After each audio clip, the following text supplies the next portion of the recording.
आज मैं बनाऊंगी बहुत ही टेस्टी सूरत की फेमस सेव खमणी, जो बनाने में बहुत आसान है और जल्दी से बन भी जाती है। और सेव खमणी गुजराती रेसिपी है जो हल्की खट्टी मीठी लगती है। सेव खमणी अलग अलग तरीके से बनाई जाती है। इससे पहले मैंने इंस्टेंट सेव खमणी का वीडियो आपके साथ शेयर किया था, तो वो वीडियो भी आप देख सकते हो। सेव खमणी को आप ब्रेकफास्ट में या फिर फरसान के लिए भी सर्व कर सकते हो। Jai Jinendra, welcome to my Jain recipe. मैं हूँ जीनर। तो चलिए आज की रेसिपी शुरू करते हैं। अगर आपको मेरी रेसिपी पसंद आए तो चैनल को सब्सक्राइब करिए और साथ ही बेल आइकन पे ज़रूर क्लिक करिए। उससे मेरी वीडियोस की नोटिफिकेशन सबसे पहले आपको मिलेंगी। सेव खमणी बनाने के लिए मैंने यहाँ 1 कप चना दाल ली है। चना दाल को हम 2 से 3 बार अच्छे से वॉश करके 5 से 6 घंटे के लिए भिगो देंगे। तो देखिए यहाँ दाल को मैंने 5 से 6 घंटे के लिए भिगो दिया था। तो भीगने से दाल अच्छे से भीग कर फूल गई है। इस तरह प्रेस करके भी तोड़कर चेक कर लेंगे तो दाल अच्छे से भीग गई है। अब दाल में से हम सारा पानी निकाल देंगे और दाल को हम बड़े मिक्सर बाउल में ऐड कर देंगे। अगर आपको 5 से 6 घंटे के लिए दाल भिगोने के लिए टाइम नहीं है तो आप 3 घंटे के लिए भी गर्म पानी में भिगो देंगे तो भी चलेगा।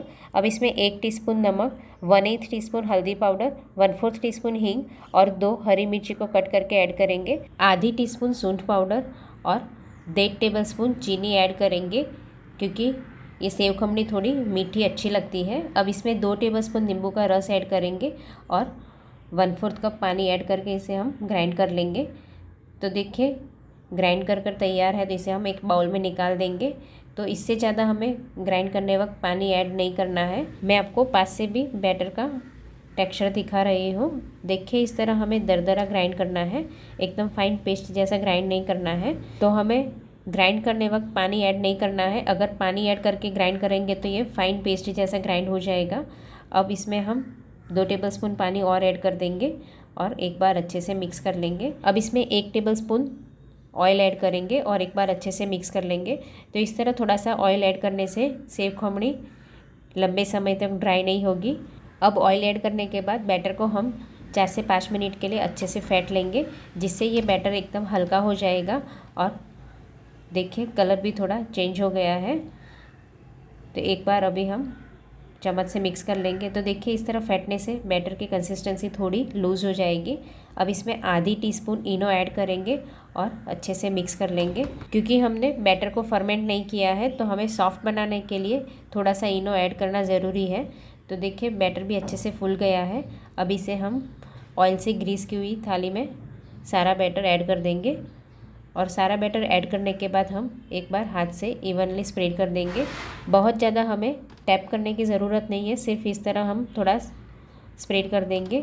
अब इसे हम स्टीम करेंगे। तो स्टीम करने के लिए मैंने कढ़ाई में पानी गर्म करने रख दिया था और इसमें रिंग रख के थाली को रख देंगे और ढककर 12 से 15 मिनट के लिए स्टीम कर लेंगे।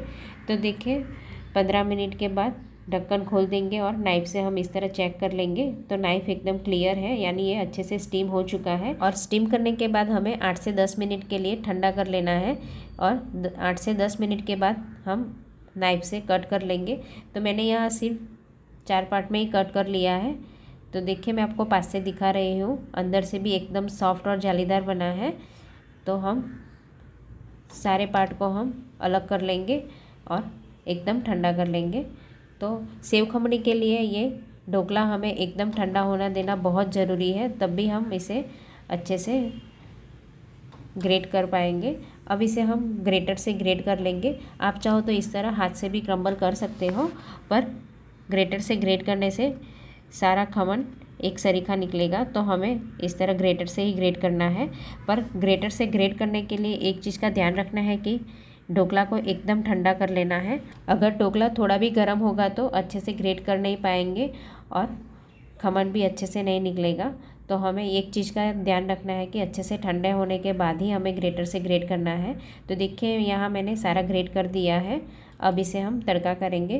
तो तड़के पैन में हम 1 टेबलस्पून ऑयल डाल देंगे और इसमें 2 टीस्पून राई डालकर राई को चटकने देंगे। राई चटक जाने के बाद 1/4 टीस्पून हींग और 1/4 टीस्पून हल्दी पाउडर ऐड करेंगे। 2 बारीक कटी हुई हरी मिर्ची और 7 से 8 करी पत्ता डालकर हल्का सौते कर लेंगे और गैस की फ्लेम स्लो रखेंगे। अब इसमें 3/4 कप पानी ऐड करेंगे और साथ में हम इसमें 2 टीस्पून चीनी ऐड करेंगे और 1/4 टीस्पून नमक ऐड करके एक बार अच्छे से मिक्स कर लेंगे। अब नमक और चीनी को पानी में अच्छे से घुल जाए तब तक हम पानी में बॉईल आने देंगे। तो देखिए पानी में अच्छे से बॉईल आ चुका है और चीनी भी अच्छे से घुल गई है। आप चाहो तो इसी स्टेज पे थोड़ा सा नींबू का रस भी ऐड कर सकते हो। अब जो हमने सेव खमणी का खमन बना के रखा था वो सारा खमन ऐड कर देंगे और चम्मच से मिक्स कर लेंगे। तो मिक्स करने वक्त हमें ध्यान रखना है कि गैस की फ्लेम स्लो रखेंगे और इस तरह हल्के हाथ से अच्छे से मिक्स कर लेंगे। अगर आप चाहो तो थोड़ा सा सेव खमणी में और भी पानी ऐड कर सकते हो, क्योंकि सब मिक्स करने के बाद फिर थोड़ी सी ड्राई हो जाती है, तो वो आपकी चॉइस पर है। अगर आप थोड़ी गिल्ली खाना पसंद करते हो तो पानी और ऐड करेंगे। अगर आप किसी गेस्ट के लिए सर्व कर रहे हैं तो आप पहले से इस तरह ग्रेटर से ग्रेट करके चूरा बनाकर फिर जब चाहे तब आप तड़का करके सर्व कर सकते हो। बहुत ही मज़ेदार खिली खिली गुजराती सेव खमणी बनकर तैयार है। और सेव खमणी थोड़ी सी खट्टी मीठी और स्पाइसी होती है तो बहुत ज़्यादा टेस्टी लगती है। अब सर्व करने वक्त इस तरह खमणी ऐड करने के बाद ऊपर हम थोड़ी सी बारीक सेव ऐड करेंगे और अनार के दाने ऐड कर देंगे। सेव खमणी बहुत ज़्यादा टेस्टी लगती है, तो आप भी सेव खमणी को एक बार घर पर ज़रूर ट्राई करना। Thank you so much for watching.